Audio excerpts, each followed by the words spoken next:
New mixes of mood music. I need a theme. Theme music. Hey!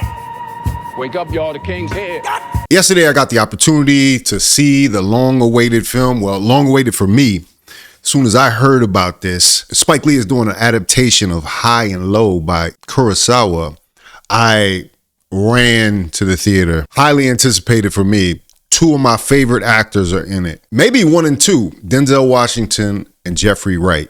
Hands down, killers. I went to go see it on opening day because Denzel Washington had this message for us. August 15th. Did I just sneeze? I'm sorry. August 15th. August 15th in the theaters. Go see it in the theaters, August 15th. August 15th you see how he saved in me? the theater. Don't go In the see it in your house. Listen, Don't watch it at home on Apple. You gotta finish. Watch it in the theaters. Go to the movie. Listen to Denzel say. Go to the movies. I'm a leading man. So when I get a order like that from Denzel, I can know it's only for one of two reasons. After being in the business and now dealing with streaming for many, many years, going to the movies and the theater, as Denzel said, is imperative because for two reasons. Because the experience in the theater is going to be a lot different from the one you may have at home. It's going to be a movie you will enjoy in the theaters as opposed to being something you normally watch on Netflix or whatever, or Apple TV. But secondly, that the profit participation depends on the performance and the success of how it is in the theaters. So I'm going to be like Denzel Washington. Go see it in the theaters for those two reasons. This movie is a classic. It's a classic to me. Now, I might be biased, right? I went to school and trained for theater in New York City. So I have a love for a lot of the actors not beyond Jeffrey Wright and Denzel Washington that appear in this film. But not only that, this is something I've never seen before. Because if you know Kurosawa, he's considered a master in filmmaking. A Japanese filmmaker, he combines timeless storytelling with groundbreaking filmmaking techniques. He mashes that up with universal human themes, which nearly every director after him was inspired by. I mean, you go from George Lucas and Star Wars. You can talk about The Magnificent Seven, A Fistful of Dollars, and on and on and on. And you see these techniques that Kurosawa was practicing in full display in this movie. The blocking. Like, it's such a beautiful film because I'm going to tell you, you probably never seen New York City like this. Like Spike Lee, in the opening sequences of it, uses drones in ways that I've never seen anybody use drones in New York City. Like, he had so much access to the area right around the bridges. Like, you see some angles that are just kind of new and breathtaking, you know, like, so it gets the movie off to a good start. And of course, you got to see the framing. You know, when you see a Kurosawa film, you think about the blocking and the framing and how many different characters are in perfect position so that they can be seen and the emotion can be felt for whatever reason. You know, these characters are dealing with this. These characters are dealing with this. Much, like I said, like a stage play. So I think it's also great that Spike Lee tapped on some great stage actors like Michael Potts and John Douglas Thompson. Like, these guys I saw them on Broadway doing August Wilson, some of my favorite actors, like, and I, you know, like, I'm a hard critic, man. Like I said, this is my background. I love acting, been acting for years, my whole adult life. And I respect when good acting is in the film, you know? And so you get a chance here to see Denzel, a master in his act, really fill out the frame, you know what I mean? Really get into his bag.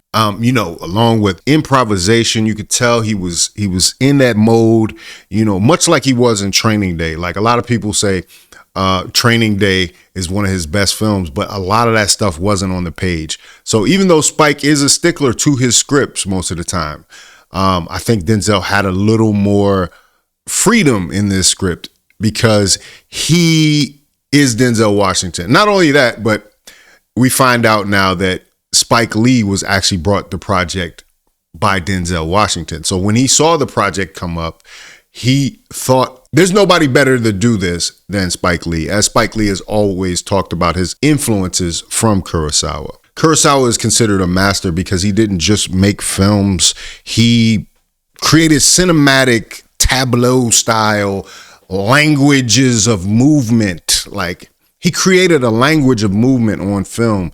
The moral struggles, the visual representations of emotional states that have influenced people the world over. This one is inspired by his 1963 film High and Low, which it was so beautiful. It made me emotional to see Black people featured in this way. Well, the cast is majority Black. There's a couple other different characters, and the city of New York plays a big character in this.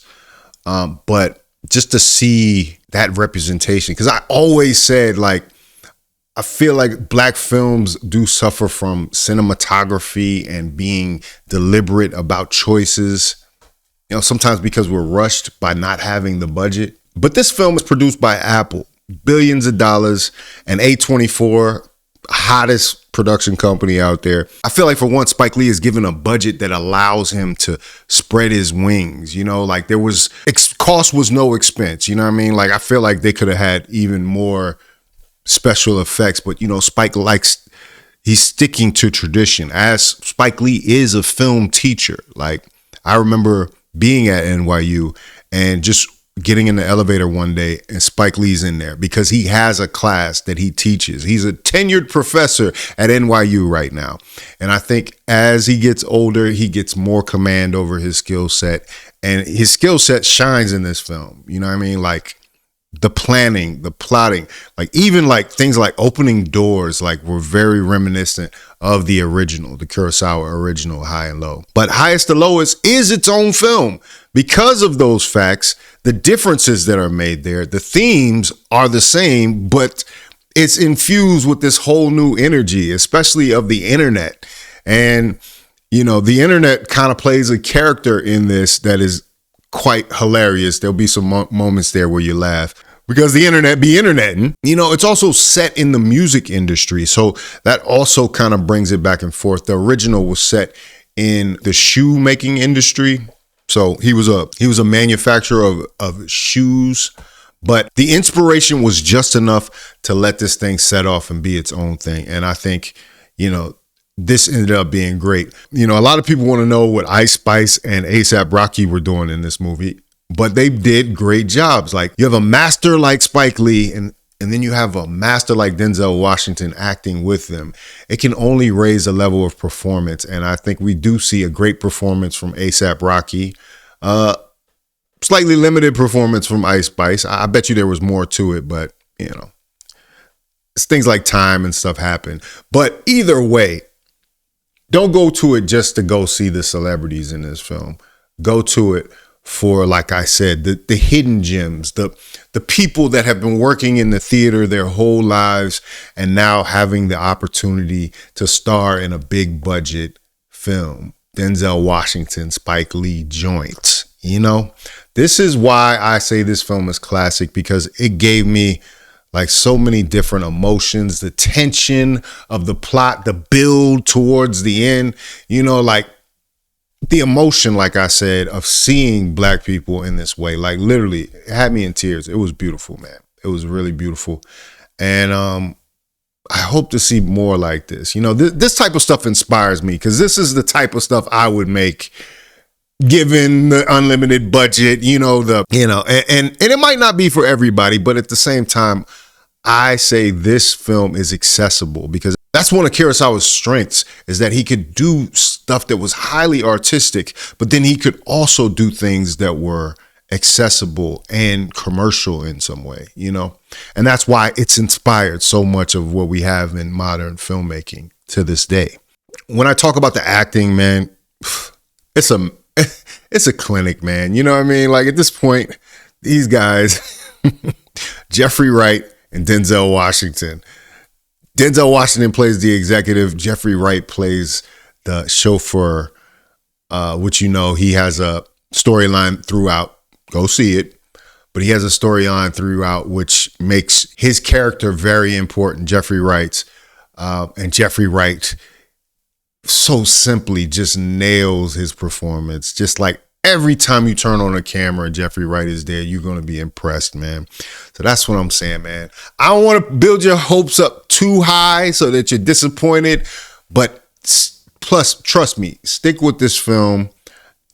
I think, like I said, it's going to be one of Spike's best films. You know, it had a feeling of like Inside Man, also with, you know, some Spike Lee isms thrown in like he did in Black Klansman. This era of Spike Lee's film making is very interesting as well, because he's been able to do a not so independent, more commercially evolved. He's kind of turned into what Kurosawa was, you know, like accessible, you know, major themes and stuff that will make you think, you know what I mean? So go see this movie. I implore you, go see it. What Denzel say? In the theaters August 15th. August 15th. You see how he saved in me? the theater. Don't go In the see theaters. it in your house. Don't go see it in your at house. home on Apple. You gotta finish. Watch it in the theater. Watch Go to it in the movie. theaters. Listen to Denzel say. Watch it in Go the to the theaters.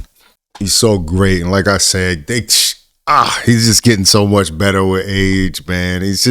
We all are chasing this guy right here. Just like he said he was chasing Sidney Poitier, we are all chasing Denzel.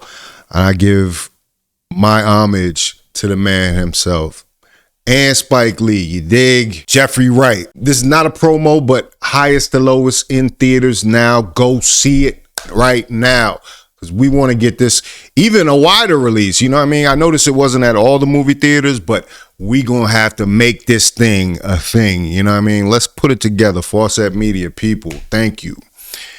Anyway, if you like this video, like, comment, subscribe, hit the bell notification for all uploads. This is Faucette Media.